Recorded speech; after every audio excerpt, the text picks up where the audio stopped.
बर्थडेमा किन केक काट्छ थाहा छ? बर्थडेमा मान्छेहरूले किन केक काट्छ थाहा छ? किन होला भन्नु?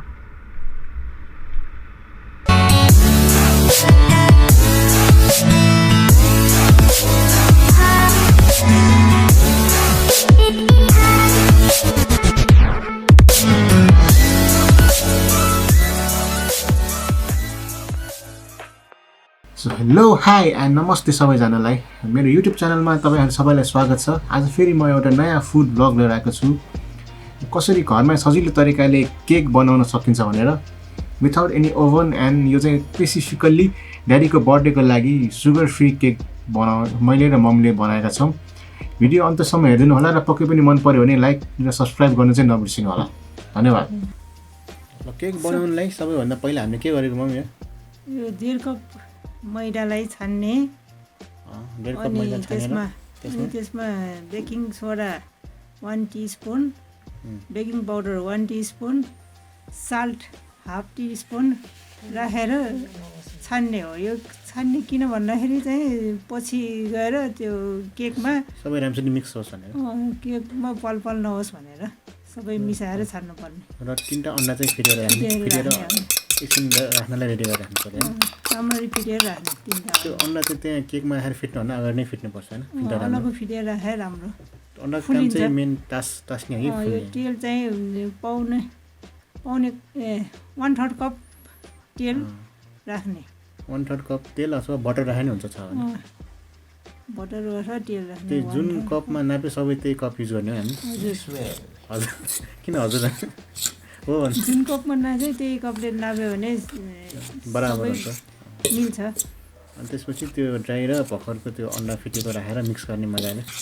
तेल राखेर पहिला मिक्स गर्ने, अब त्यसपछि त्यो फिटेको अन्डालाई राखेर पहिला तेल राख्नु पर्यो अनि त्यसपछि अन्डा। हामीसँग त्यो ह्यान्ड ब्लेन्डर पनि थियो, त्यो चाहिँ युज गर्ने विषय छ हामी। ह्यान्ड ब्लेन्डर पनि गरेर पनि हुन्छ, यो फर्कले गरे पनि हुन्छ, यसले गरे पनि हुन्छ।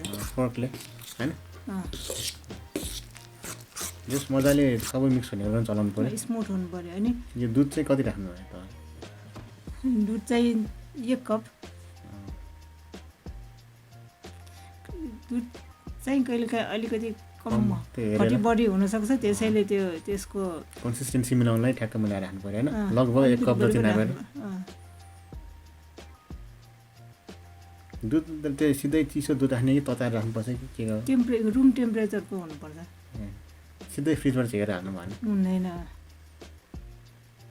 त्यसपछि फिट्न थाल्छ। अनि एक साइडबाट चलाउनु पर्छ। एक साइडबाटै चलाउनु पर्छ जहिले पनि? किनभने त्यसमा किन कारण एक साइडबाट? त्यसो गरे 2 साइडबाट मन परे चलायो भने फुल्दैन राम्ररी केक।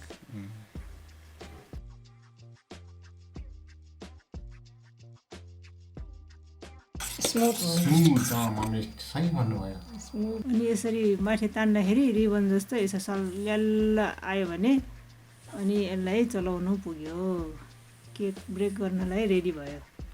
कन्सिस्टेन्सी सेम हुनु पर्यो हैन? यो चाहिँ सुगर फ्री केक भएको हुनाले यसमा चिनी चाहिँ हामीले हालेको छैनौँ। लास्टमा चाहिँ त्यो बास फ्लेभरको लागि भेनिला एसेन्स नहाली नहुने चिज, भेनिला एसेन्स केक बास आउनको लागि नै चाहिन्छ। यो चाहिँ 1 टीस्पून अथवा त्यो 1 टेस्पुन भनौँ न हैन, टीस्पून त्यति राखेर मिक्स गर्ने।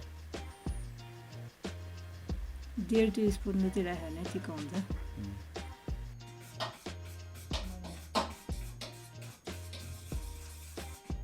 अनि यो चाहिँ तास्तो भनेर पहिला तेल र मैदा पिठो राखेर अलिकति पहिला तेलले ग्रिज गर्ने, त्यसपछि माथिबाट अलिअलि पिठो हालेर पिठो छम्किने।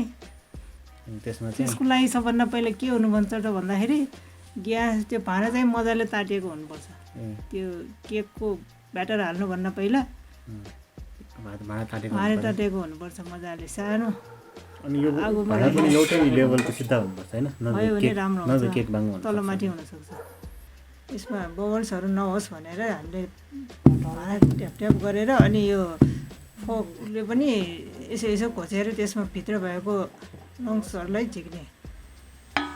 र अब यो आगो जुन छ हामीले जहिले पनि मिडियम लो हिटमा बाल्नुपर्छ। कहिलेकाहीँ अलिअलि मात्रै ठुलो पार्ने नत्र त्यो मिडियम लो हिटमै बाल्नुपर्छ अब कति मिनेटमा रेडी हुन्छ होला यसो कोसेर 25 मिनट जति पछि हेर्ने हो यो खोजेर यसो खोजेर हेर्दाखेरि चक्कुमा टाँसिएन भने यो केक चाहिँ रेडी भयो यो पाकेको केकलाई पल्टाएर राख्यो भने एक नासको देखिन्छ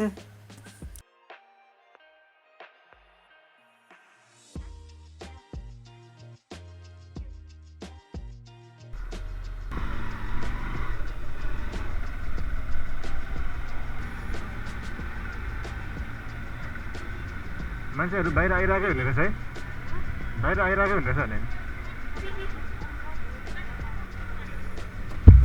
जय भिन्डिया महाराज मटन नघुसाइकन बनाइसक्छ भने बा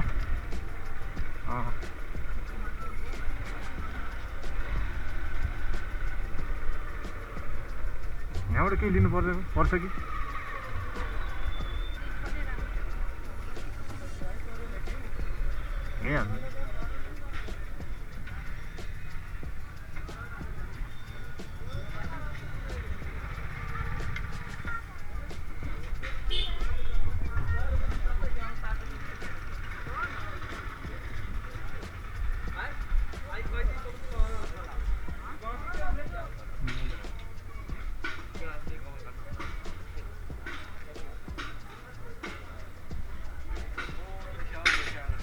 एउटा बत्ती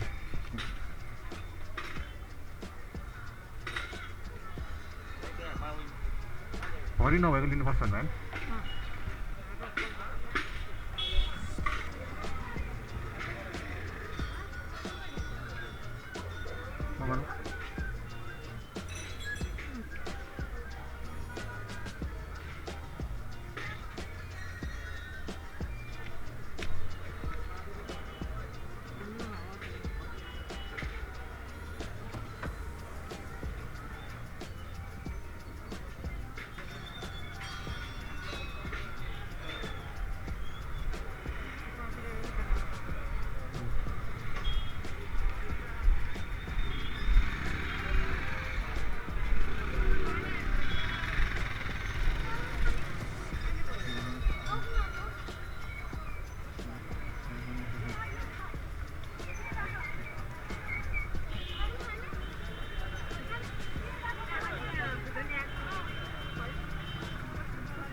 लड्डु रहेछ लड्डु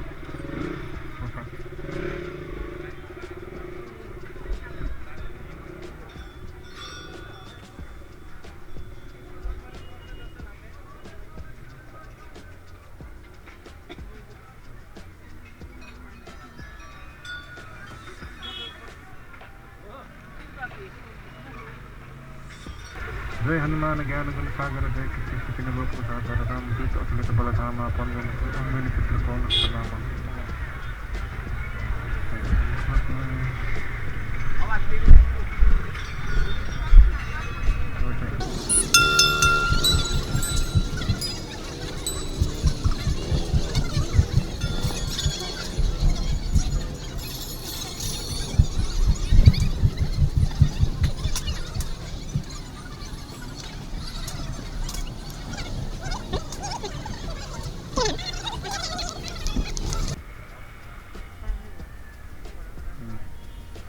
के हो सेतो सेतो राजमा सिमी यो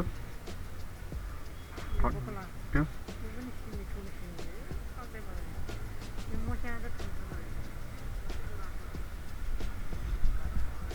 के हो यो मास यो मुग छाँदा मुग छाँदा गर्छ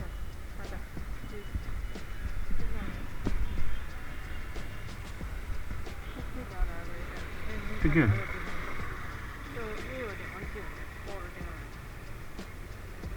मल्टिग्रेन त्यही हो मल्टिग्रेनमा चाहिँ एउटा नि चिरचिरिया चाहिँ मेठाइ नि मको फोटो बाँडा जे नअफन चाहिँ नभया सा कनी सापर छोकोड तयार मर्चन यो सापर तयार ल्यानको साउ गायो होला सुत्ती एउटा दिनु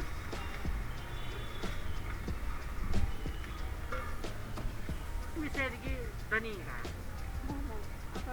नो ठीक ठीक पनि आयो म याद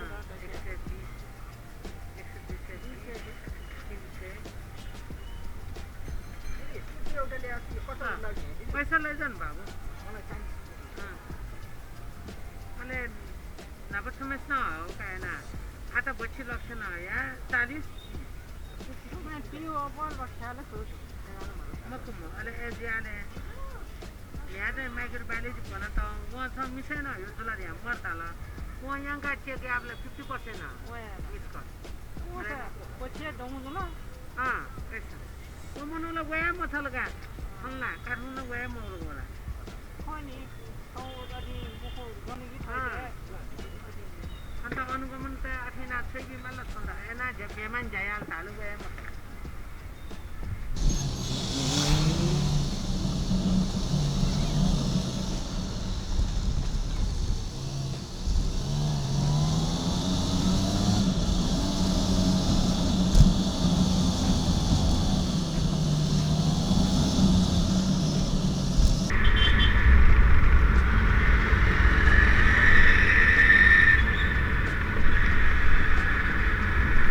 मम्मी तपाईँ बर्थडेमा किन केक काट्छ थाहा छ बर्थडेमा मान्छेहरूले किन केक काट्छ थाहा छ किन होला भन्नु किन भन्ने त्यत्रो केक नकाटिकन खान सक्छ त काटेर खान सजिलोले काट्छ त्यही त जनावरहरूले पो चाटेर खान्छ मान्छेले त काटेरै खान्छ नि होइन कस्तो अँध्यारो भयो है कस्तो अँध्यारो भने नि हाइवेमा गए जस्तो लागेन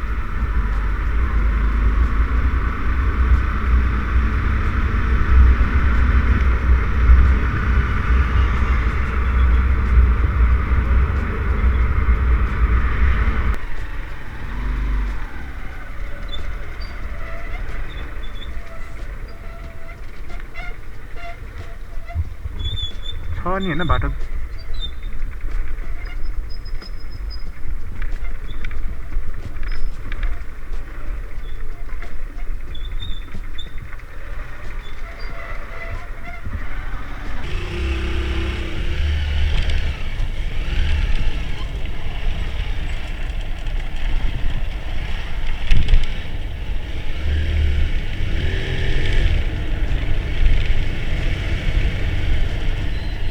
र यहाँसम्म हेरिदिनु भएकोमा यहाँहरू सबैलाई धेरै धेरै धन्यवाद मन पर्यो भने पक्कै पनि लाइक र सब्सक्राइब गर्न चाहिँ नबिर्सिनु होला र नेक्स्ट टाइम केही नयाँ भ्लग लिएर पक्कै पनि आउने नै छु तबसम्मको लागि बाइ